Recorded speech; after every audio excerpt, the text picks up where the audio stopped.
This has been heavily requested for a while now, a compilation of some of the stories I've read through the years that genuinely freaked me out the first time I read them.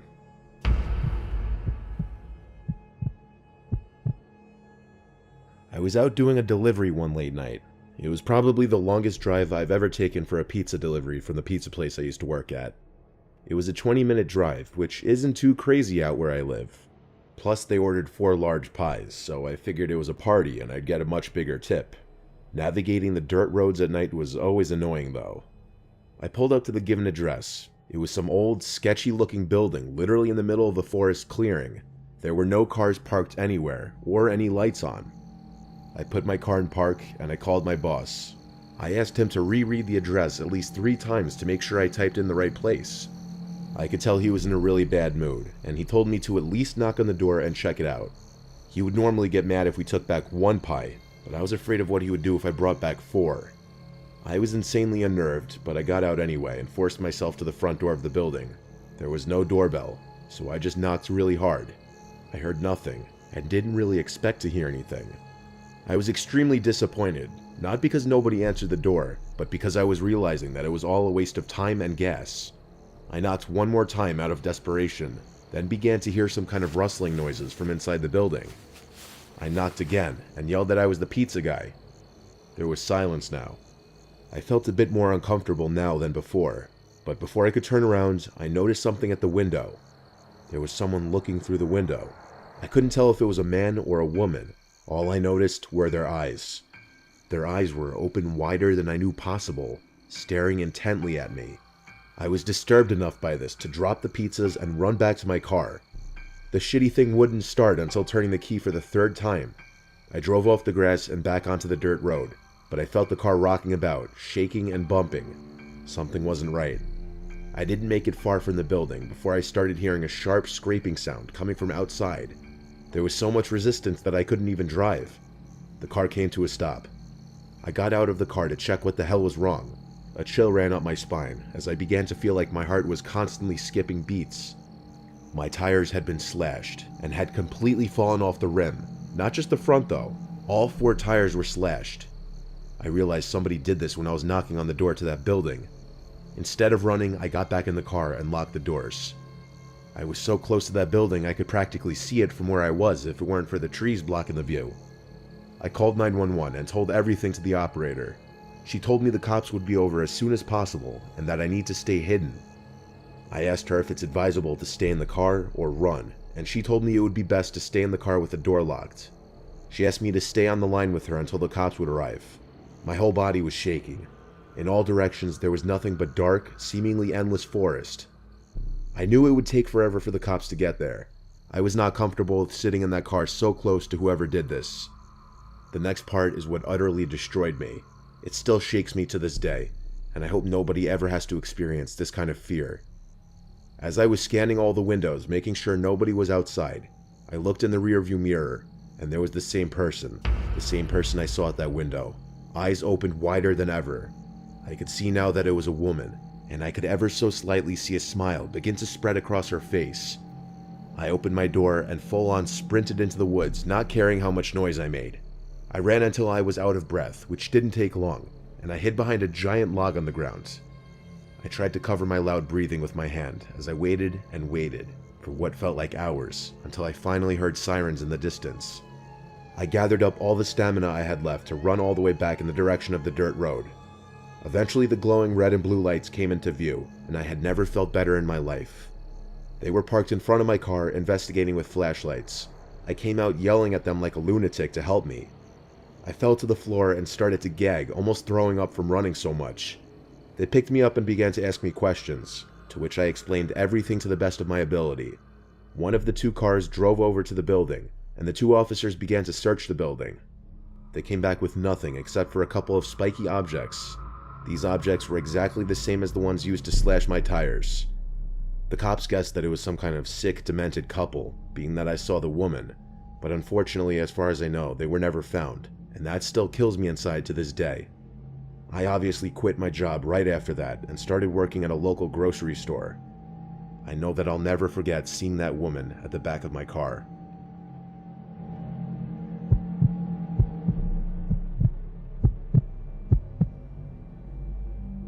It's a little-known common courtesy out in the mountains during a snowstorm that if someone's seeking shelter in your cabin, you let them in. No, I wasn't the one offering that courtesy to someone else in the story. I was the one seeking refuge. It was supposed to be a long weekend of hunting, but what started as a cold, sunny day quickly formed tons of dark storm clouds, and I quickly found myself right in the middle of a blizzard.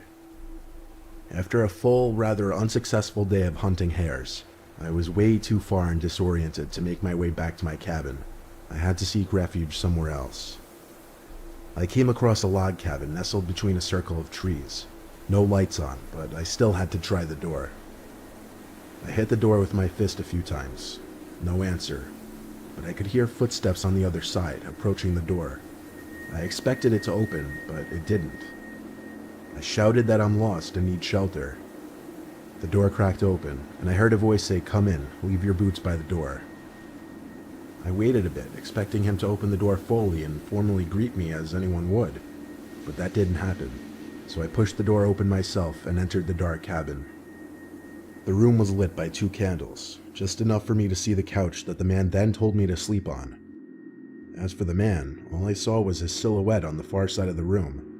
The little light from the candles didn't extend that far. I dropped my bag and gun on the floor and laid down on the couch. I thanked the man for letting me crash here till the storm blows over. He didn't answer. His behavior wasn't the most bizarre thing. Folks are strange up in the mountains.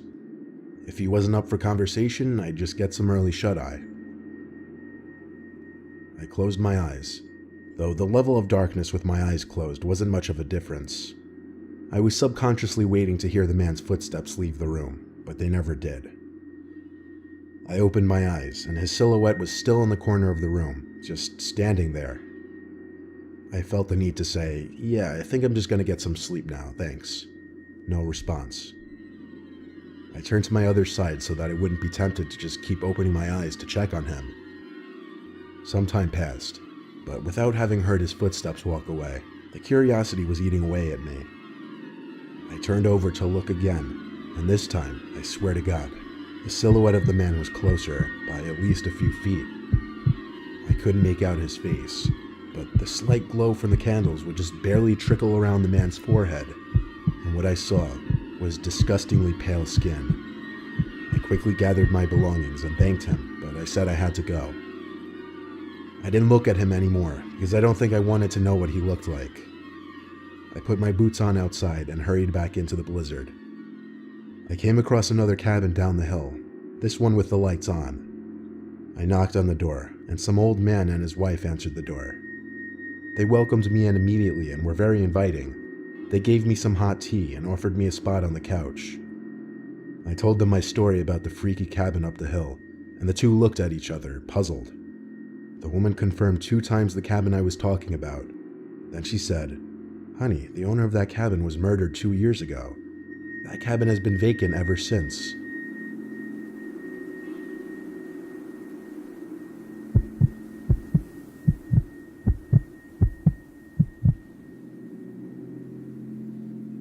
I'm 27 years old. I live alone in a rural town in Virginia, about 2 blocks away from my parents. My parents are both in their 60s, and my mom has become a very worrisome woman in her old age. Sometimes she walks over uninvited and lets herself in, since I had regrettably given her a key, which can get a bit annoying. Like if I would be out really late on weekends at a bar or with women, I would sometimes come home to my mom sitting in the living room waiting, worried sick. I know you may just think, "Oh my god, that's crazy, why not just put your foot down and tell her to stop?" Well, because you don't know my mom. It's very hard to describe her, but she's the kind of worrisome, innocent little lady that you just can't bring yourself to go against. And I hate to mention, she also has mild dementia. Anyway, this was Saturday night. I think it was around 2 in the morning. I was at a nearby club with a group of college friends, really the only place to hang out in this boring town, and I was getting ready to head home. I said goodbye to all my friends and walked the 3 blocks it took to get back to my house. I walked up my front stoop in my drunken haze and dug my hand in my pocket for my keys. When I grabbed the doorknob, I realized it was unlocked. My mom was here again. I quietly opened and shut the front door, locking it behind me. I put my keys on the kitchen counter and found a note written in my mom's handwriting saying, You forgot this at our house, next to the box of half-eaten cake my parents didn't want. I didn't see my mom anywhere, so I assumed she must have gone upstairs to sleep in the guest bed until I got back, which is something she would commonly do as well. Then I heard footsteps upstairs, confirming it, and that's when I sighed once again. 27 years old, almost 3 in the morning, and she still has to wait up and treat me like a child. I ran upstairs to check the guest bed, empty, along with all the bathrooms. I was afraid Mom was having one of her episodes due to her condition, so I ran to the phone to call my dad. After 4 rings, my dad picked up in a groggy voice, asking what the hell is the matter. After I told him that I heard Mom wandering around upstairs in my house, there was a short pause, and then he said, "That's not possible, she's sleeping right next to me." My mouth fell open as I turned my head to face the dark upstairs, and just barely by the light provided by the kitchen, I could see a head peering around from the corner at the top of the stairs, looking down at me. I screamed into the phone as I ran out the front door and down the street to my parents' house, explaining to my father on the way. About halfway there, my dad told me, "Alright, I'm gonna call the cops," and hung up. I made it to my parents' house, where my mom was already waiting at the door, worried sick. My mom explained that she did come over to clean my kitchen a little bit and to bring over the cake they didn't want. 2 police cars pulled up in front of my parents' house, where they escorted me and my dad down the street to my house. 1 officer stayed outside with us, while 2 others went inside to investigate. It felt like 15 minutes before they came back outside and said it was clear. They checked the crawl space, the attic, everything. There was really nothing for me to report, other than the door was left unlocked and I saw the outline of a head upstairs before I ran for it. Still, I didn't feel safe sleeping in there that night, so I went back to my parents' house. Me and my dad are certain that my mom simply forgot to lock the door when she left, as her memory has been getting worse over the past few months. My dad has been stopping her from coming over alone from now on, which makes me both sad but also relieved. Some nights, I still get paranoid that whoever was in my house that night never left, and is still hiding in here somewhere.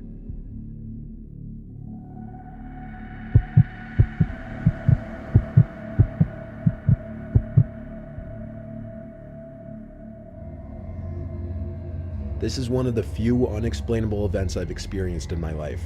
I was home upstairs in my room, writing my paper for my history class. As far as I knew, I was home alone. But apparently I was mistaken, because my mom's voice called out from downstairs, yelling my name. I called back, "What?" She didn't answer, so, slightly annoyed because I didn't want to be interrupted from my train of thought on my paper, I reluctantly got up to go downstairs and see what she wanted. When I got downstairs, I looked around for my mom, but she wasn't anywhere in sight, so I yelled out, "Mom?" and she yelled back my name in response. Her voice came from down in the basement, so I went to the basement door. But strangely the lights were off. I called down the stairs, "Mom?" again, and she called back. I yelled out, "What are you doing down there with the lights off?" She didn't respond. I flicked on the light and went down the stairs. I heard my mom call my name again as I was near to the bottom of the steps. It was getting weird. Each time she called my name, it sounded exactly the same, like there was 0 difference in inflection every single time she said my name. I yelled out, "Mom," again, and she once again yelled back my name.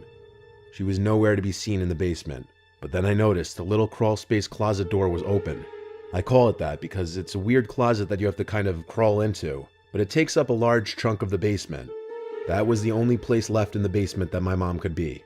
So I said, "Mom," one final time. No answer this time. I went closer to the closet door and got on my knees just to try and look in.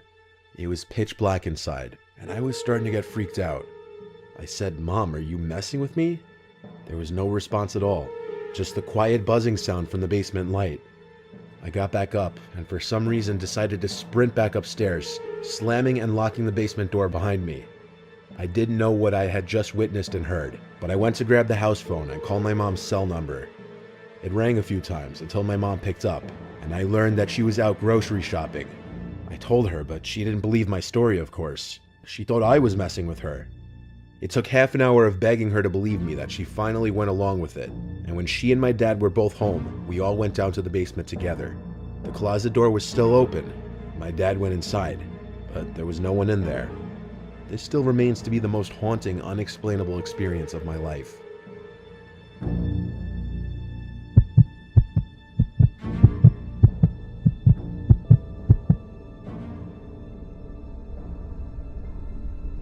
There was this one time I was out late drinking with friends.